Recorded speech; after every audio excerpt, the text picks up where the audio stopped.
Eh bien, bonjour à toutes et à tous. Dans quelques secondes, on se retrouve comme tous les lundis pour le talk du lundi.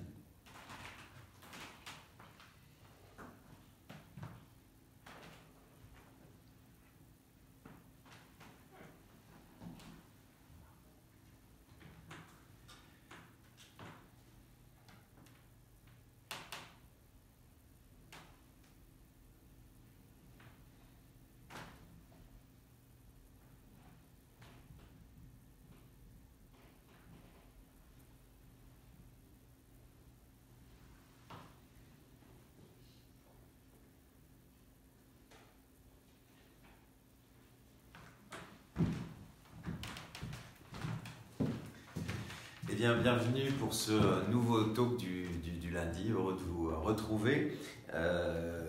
Quelques mots sur le Congrès international de la libre pensée qui a eu lieu en fin de semaine dernière et à laquelle la DMD a participé.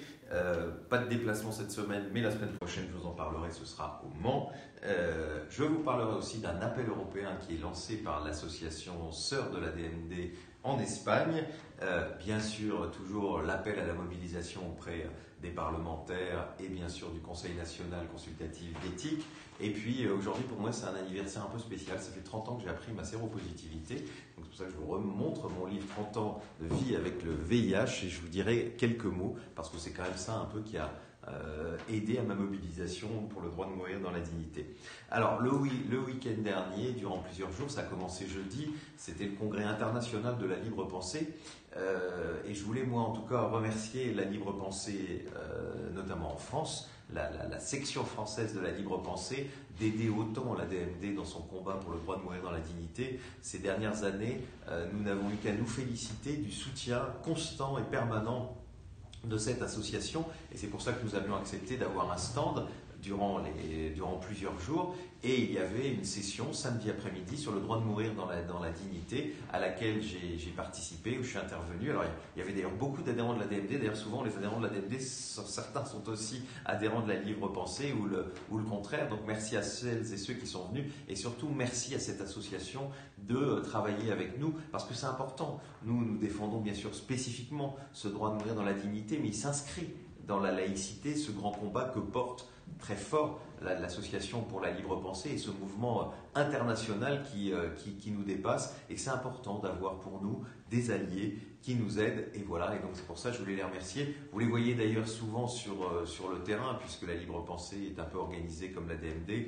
a des délégations dans quasiment tous les départements français. Et souvent, les délégués départementaux de la libre pensée viennent dans nos réunions, interviennent souvent pour dire le soutien qu'ils nous apportent dans ce combat-là. Et c'est vrai que pendant les votes de la dernière loi Leonetti, ils ont été très très utiles dans ce combat. Et je sais qu'on pourra bien sûr compter sur la libre pensée pour encore nous aider. J'ai d'ailleurs un remerciement particulier à David Gozlan qui organisait notamment le débat sur la fin de vie, qui est le secrétaire général de la libre pensée. Et une pensée aussi pour Nina, qui est une militante polonaise, une responsable de la libre pensée polonaise, et qui vient de créer une ADMD en Pologne. Croyez-moi que c'était pas facile et la DMD France sera évidemment à ses côtés pour les aider à se développer parce qu'en Pologne, il faut avoir un sacré courage pour créer cette association. D'ailleurs, le premier dépôt des statuts de l'association a été refusé. Ils ont dû s'y reprendre une deuxième fois. Désormais, leur association est enregistrée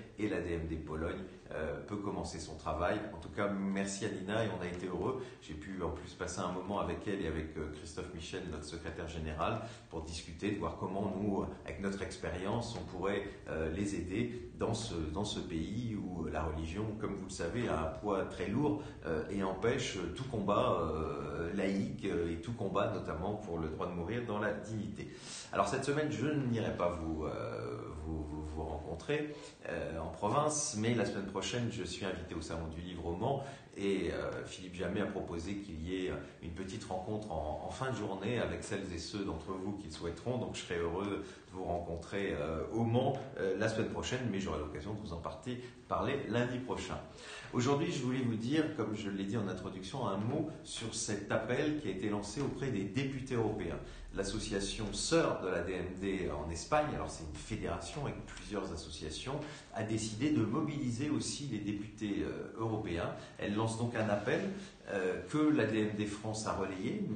Moi la semaine dernière, j'ai écrit à tous les députés européens français.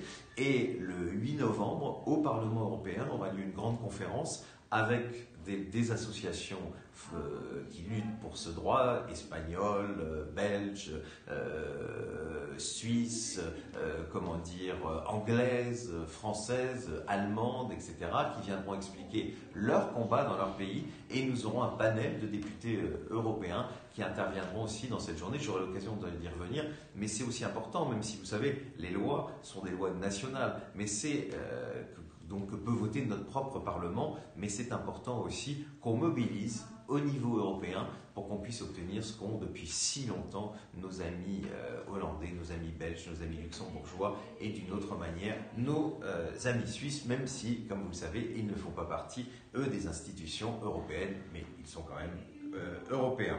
Alors, j'en termine sur évidemment toujours cet appel à vous mobiliser, à intervenir auprès de vos députés. Je vous le rappelle, c'est simple, le courrier qu'a proposé la DMD. Sinon, vous écrivez avec vos propres mots. Et celles et ceux d'entre vous qui ont un peu plus de temps, et ça c'est important, prenez des rendez-vous avec vos parlementaires. Allez les voir, ils ont, la plupart d'entre eux, des 577 députés, ils ont des permanences, il faut aller les voir. Et puis hier, comme vous le savez, c'était les élections sénatoriales. Alors certes, le Sénat n'a pas le dernier mot, et dans une loi ordinaire, comme serait celle sur légalisant l'euthanasie, ce serait l'Assemblée qui aurait le dernier mot, mais c'est quand même une chambre législative, c'est important. Il y a un certain nombre de nouveaux sénateurs, je vais leur aussi leur écrire, et de votre côté, si vous les connaissez, n'hésitez pas à vous mobiliser, même si aujourd'hui la priorité doit être à l'Assemblée nationale, parce que c'est là que doit partir une initiative.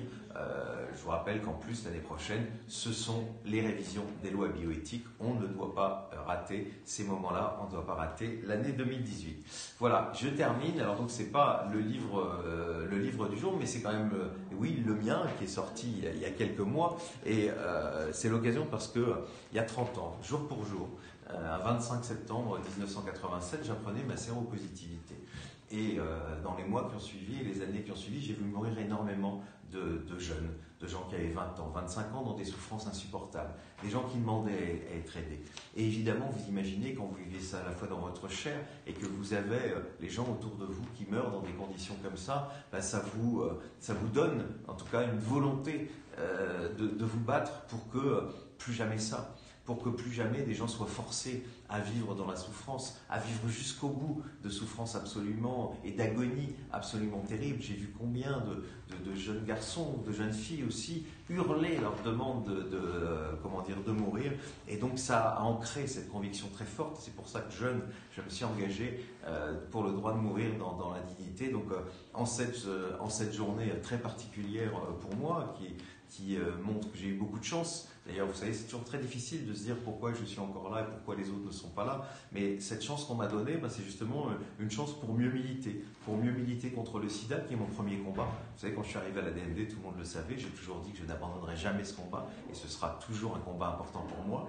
Et bien sûr, ce combat pour le droit de mourir dans la dignité, qui est essentiel, parce que si le combat pour le sida est un combat pour la vie, celui pour le droit de mourir dans la dignité, d'une certaine façon, est extrêmement complémentaire de celui-là, et c'est d'ailleurs ce combat que je raconte dans Survivant, mes 30 ans avec le sida. Voilà, je vous ai tout dit aujourd'hui, on se retrouve la semaine prochaine. Je vous souhaite une bonne semaine, beaucoup de militantisme pour celles et ceux qui nous regardent, qui sont délégués ou militants de la DMD. Je sais qu'il y a plein de réunions cette semaine dans nos fédérations, dans nos départements. Eh bien, bonne semaine et à la semaine prochaine.